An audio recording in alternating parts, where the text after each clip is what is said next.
राम की, सतगुरुदेव भगवान की। विकी जी ऑस्ट्रेलिया से। राधे राधे महाराज जी। महाराज जी, अगर किसी के पास अपार धन हो, वो धन भगवत सेवा में लगा दे और भगवान को समर्पित कर दे, तो उसे एकदम भगवत प्राप्ति हो जाएगी क्या? नहीं, पहले धन लगाने से भगवत भाव आएगा, भगवत भजन बढ़ेगा।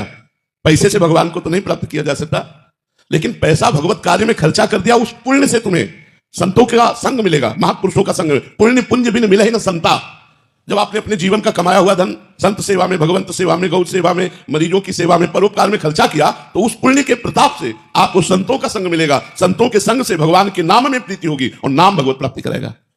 और भगवान का नाम है दीन बंधु, पतित पावन, अकिंचनों के परम धन। तो इसलिए धन से तो नहीं होगी, पर धन अगर हमने समर्पित कर दिया तो वो धन निमित्त बन जाएगा, कारण बन जाएगा और हमें ऐसी जगह पहुंचा देगा जहां से हमें भगवत प्राप्ति हो जाएगी। रजत लिम्बा जी। श्री हरिवंश। श्री हरिवंश महाराज जी। गुरुदेव, आपकी कृपा से पूज्य स्वामी श्री राम सुखदास जी महाराज जी द्वारा रचित साधक संजीवनी का अध्ययन करने का प्रयास किया। गुरुदेव, वहां अध्ययन करते समय पढ़ने में आया कि शरीर के साथ मैं और मेरापन का संबंध होने से ही राग और द्वेष पैदा होता है। तो गुरुदेव, शरीर के साथ मैं और मेरेपन का विच्छेद कैसे हो जिससे राग और द्वेष उत्पन्न ही ना हो? पहले तो सर्वप्रथम गुरु चरणों का आश्रय ले, फिर उनके द्वारा बताई हुई साधना से चले। तो अहंकार का जो नाश होता है वो गुरु कृपा से होता है। गुरु चरणों की तिनकी संगति रहित जाति कुल मद सब नंसे। जो रसिक महापुरुष हैं उनके संग रहने से अहंकार नष्ट हो जाता है। और दूसरा मैं और मेरापन। तो मैं तो अहंकार है और जो मेरापन है इसे ममता कहते हैं। ममता जब गुरुदेव हमें इष्ट मंत्र देते हैं और इष्ट मंत्र का जाप होता है तो ममता इष्ट से हो जाती है। अहंकार का संबंध गुरुदेव की सेवा से, गुरुदेव की आज्ञा पालन करने से और मंत्र जप से, नाम जप से ममता प्रभु के चरणों में हो जाती है। तो अहमता और ममता ही दोनों है मैं और मोर, मैं और मेरा। इसी को तो नाम माया है। मैं और मोर तोड़ते है माया, ये तेरा ये मेरा। इस तरह का जो भेद है तेरा मेरा का, ये माया के द्वारा रचित है, अज्ञान के द्वारा रचित है। तो जब हम नाम मंत्र जपते हैं, भगवान के चरणों में ममता होती है, गुरु कृपा से शुद्ध ज्ञान हो जाता है, तो देह भाव ही खत्म हो जाता है। देह भाव खत्म होते मैं खत्म हुआ और देह से संबंध जितना विषय वो सब खत्म हुआ, तो मेरा खत्म हो गया। तो ये दोनों कार्य गुरु कृपा पर आधारित है। गुरु कृपा ही केवलम, इसीलिए कहा गया मोक्ष मूलम गुरु कृपा। दोनों बातें, जो मैं और मोर है, इससे जो मुक्त होना चाहता है इसे अहमता ममता कहते हैं। एक पद में है, एक अहमता ममता ये जग में है दुखदाई, और ये जब श्री जी की ओर लगे तो होत परम सुखदाई। मात तात सुतदार देह में मति अरुजय मति मंदा, हित किशोर को है चकोर तु लख वृंदावन चंदा।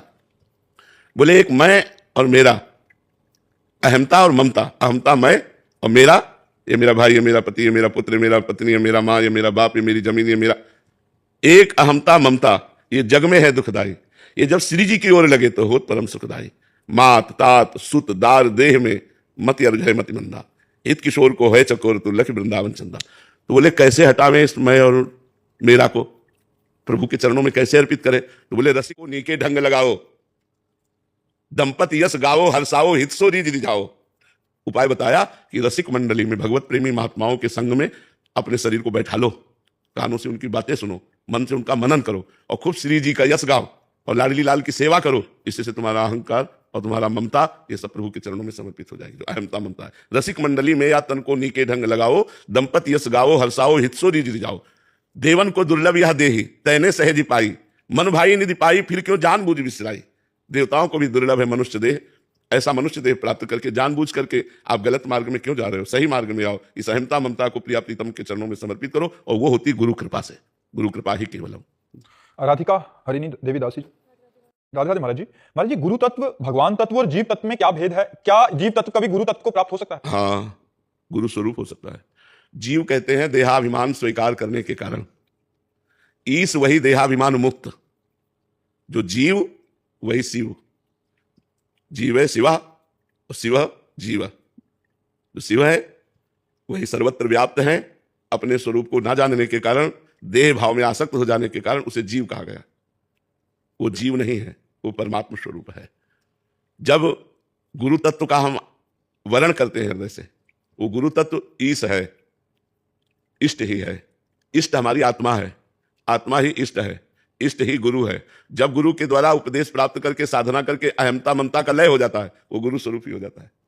शिष्य गुरु स्वरूप हो जाता है। आप सरिस चाहें सबकी ना, अपने समान सबको बना देते हैं। संतों का काम क्या है? अपने समान बना देना। पारसमणि और संत में अंतर है। पारसमणि सोना बना देती है, लेकिन संत संत बना देते हैं। हृदय से वो महात्मा हो जाता है। आप सरिस चाहें सबकी ना, तो गुरुदेव शिष्य को गुरु स्वरूप प्रदान कर देते हैं। तो इष्ट, गुरु और जीव, माया के कारण भेद है, माया हटने पर अभेद एक ही तत्व है, दूसरा कोई तत्व नहीं है।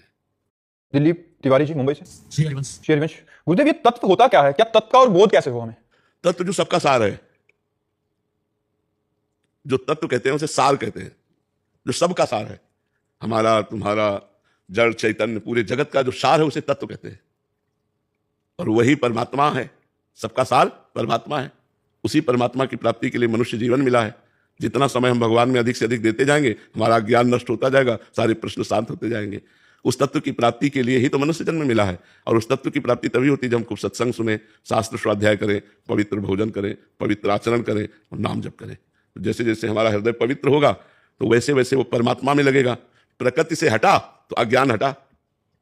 प्रकृति में मन है तो अज्ञान छाया हुआ है, और परमात्मा में मन है तो ज्ञान छाया हुआ है। जब ज्ञान हो जाएगा तो ये तत्व ज्ञान हो जाएगा, सार ज्ञान हो जाएगा कि सब में भगवान है। और